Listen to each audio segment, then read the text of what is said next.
Night Audit Overview. This section is the team that assumes the role of reconciling a hotel's daily activities and transactions.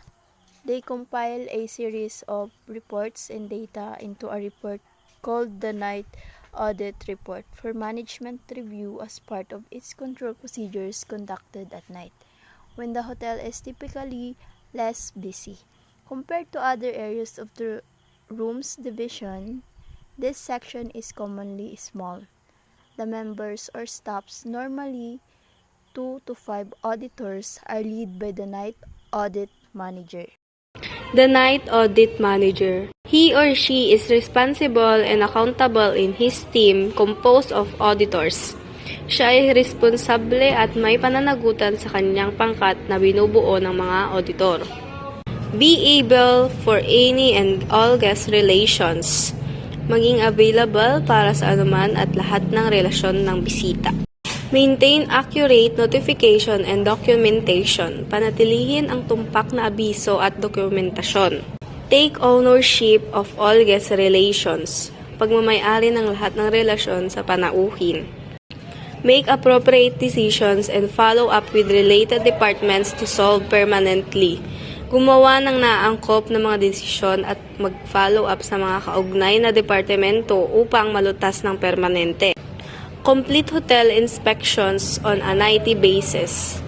Kumpletuhin ang mga inspeksyon sa hotel tuwing gabi. Monitor all departments throughout the evening. Subaybayan ang lahat ng departamento sa buong gabi. Monitor all departments throughout the evening. Subaybayan ang lahat ng departamento sa buong gabi. Maintain an open line communication with all department managers and supervisors at all times. Panatilihin ang isang bukas na linya ng komunikasyon sa lahat ng mga tagapamahala at supervisor ng departamento sa lahat ng beses. Complete hotel inspections on a nightly basis. Kumpletuhin ang mga inspeksyon sa hotel tuwing gabi. Review accounts to ensure proper procedures are followed and maintained. Suriin ang mga account upang matiyak na ang mga wastong pamamaraan ay sinusunod at pinanatili. Generate worksheets and reports relative to the food and beverage night shift. Bumuo ng mga worksheet at mga ulat na may kaugnay sa shift na pagkain at inumayan sa gabi. Night Audit Management and Control Systems.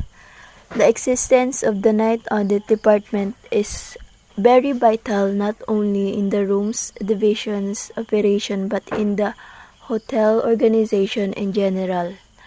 The Night Audit Manager must be knowledgeable enough on how to manage and control his or her department to ensure team's effectiveness in the organization. On staffing, to ensure that Night Audit Department is well-manned, distribution of responsibilities is very important. Generally, the Night Audit, as mentioned, is composed of small team as follow. Night Audit Manager. Night Audit Manager are responsible for verifying that all revenue and expenses were claimed, preparing reports for the next day work, including reconciling accounts at high level of detail. Number 2, auditors. Auditors, an independent professional who examines and verifies the accuracy of a company's financial records and reports. 3, food and beverages auditors. Perform food safety audits on clients' organization to ensure food safety standards are upheld. On designating an end of the day. This is simply the time defined by the hotel management, which is considered the end of accounting day, or called as date roll. This is established because the hotel never stops operating so as to know when day ends and when it starts.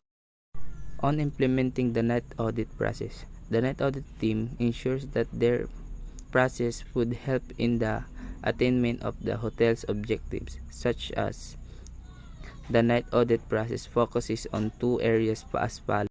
1. Discovering and controlling of front office accounting error. Tinitiyak ng night audit team na gagawin nila ang lahat ng proseso upang makamit ang layunin ng kanilang hotel. 2. Creating of account and management report. Gumagawa sila ng reports upang malaman nila ang mga importanteng impormasyon sa kanilang hotel. On living with the night audit sequence. Another way to manage and control the night audit works, the team should live or follow the night audit sequence as presented below. The sequence may not be exactly the same in another hotels, but for the purpose of the discussion, we will use the following sequence for us to be guided how the night audit works. Step 1. Complete outstanding posting. Ensure all guests' transactions from the day. Example, parking fees, room service or minibar changes, laundry, telephone or internet changes, etc. have been correctly posted to guest accounts. Step 2. Reconciling room status discrepancies. Ensuring that rooms are properly designated by their current status and assign new status as it changes. Step 3. Balancing all departments.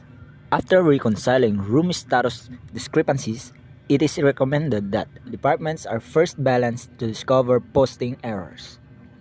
This process will ensure that front office accounts like room folios, city ledger folios, cash accounts, and etc. balance against departmental transaction information. Step 4. Verifying rates. This step is very essential, especially manual and semi-automated systems. In hotel using automated system, there may be some that may require that room rates are completely or randomly checked against the original reservations. Step 5. Verifying no-show reservation. The night auditor are also responsible in verifying no-shows. In relation to this, and where applicable, they should afford to show charges wherein this will apply where the reservation is guaranteed. In some cases, no-show reservations are duplicate bookings. In other cases, the room may actually be physically occupied but the check-in process has not been completed, in which in this aspect, it is important that the auditor ensures that no-shows are indeed no-shows. Step 6. Posting room rates and taxes. Even though room rates are normally charged at the end of the day, it is possible in some computer system to generate a room charge for the entire day. Kasi may mga cases na gustong isettle ng guest yung account niya na mas maaga, so kailangan sa isang hotel ay may automated system at gagamitin yung rate codes para mas madali ang proseso. This is one of hotel's control measures which help ensure the accuracy of the charge made as well allow for improved statistical analysis. Step 7. Preparing of report. The night auditors then need to prepare reports after everything has been checked. The typical report are the following: final department detail and summary report. It helped prove that all transactions were properly posted and accounted for. Daily operations report summarizes the day business and provides insight into revenues, receivables, operating statistics, and cash transactions related to front office. High balance report identifies guests whose charge are approaching on-account credit limit designated by the hotel. Specialty reports. Example, group sales report is batched by each group, showing number of rooms occupied by each group and the revenue generated by each group. Example, report that lists guests who stay frequently and guests who are VIPs. Step 8. Depositing cash. Depositing cash is a responsibility of the income auditor.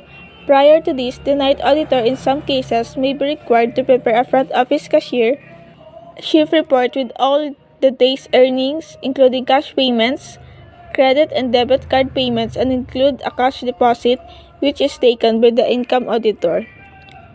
Ang duties kasi ng income auditor ay siya yung nagpe-prepare ng taxes, nagpe-perform ng profit and loss analysis, at gumagamit ng financial statements to reconcile balances and verifying expenses. Clearing or backup system. Since most hotels are automated, clearing is not the big problem. This is triggered off by audit. Normally, it requires that a physical backup is taken of the data followed by a system update, which will move the system clock to the next day. Before the backup is taken, which may take a while, front office systems are often programmed to produce end-of-day reports. Step 10. Distributing reports. Lastly, when the process is finalized, it is responsibility of the night auditor to ensure that relevant reports are distributed to authorized individuals. As may be required, the will print further reports if need by individual departments and outlets. On managing and controlling the night audit reporting.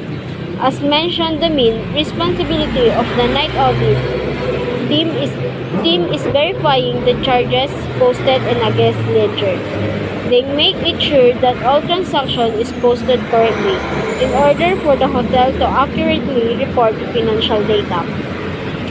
Familiarizing the market codes. To ensure the night audit team will understand the reservation or sales history. Hotel industry uses market codes to serve as reference points for each room rate that a member of the team needs to familiarize with, such as the following: weekdays, weekend rates, rack rates, volume account rates, government rates, corporate rates, industry rates, seasonal rates, packaging rates, walk-in rates, AAA or AARP, advance purchase rates. Managing other reports the team generates. Aside from the reports mentioned, like no-show, complimentary room, the audit team also ensures that other reports they generated are properly taken care of, ensure that there are no discrepancy lies in all of the hotel's transactions. Such as reports are the following. First one is arrive departure report. Give guest records for a given day and hour. A department report is created in order to identify the guests present on a given day. These reports streamline procedures and guarantee that each visitor is appropriately attended and cared for. And the next one is the credit limit report. Credit limit report allow you to view the credit limit of an account, the amount of credit limit that has spent, and the amount that the account has overdrawn. And the next one is the credit card transaction. A credit card transaction, a rundown of every transaction, purchases, payments, credit, cash, and advances, and balance transfer that has happened since your last statement. Credit cards firms might categorize them based on the kind of transaction. And the next one, out of order report. Out of order indicates that repairs are necessary and the room is not for sale. And the next one is message report. The message report is the purpose of a message report is to provide insight into the effectiveness of communication strategies, identify areas for improvement, and assess the overall impact of message on the intended audience. And the last one is in-the-house report. The content of an in-house report can vary widely depending on its purpose. It might include information about the organization, performance, internal processes, financial status, project updates, or any other data relevant to the organization operations.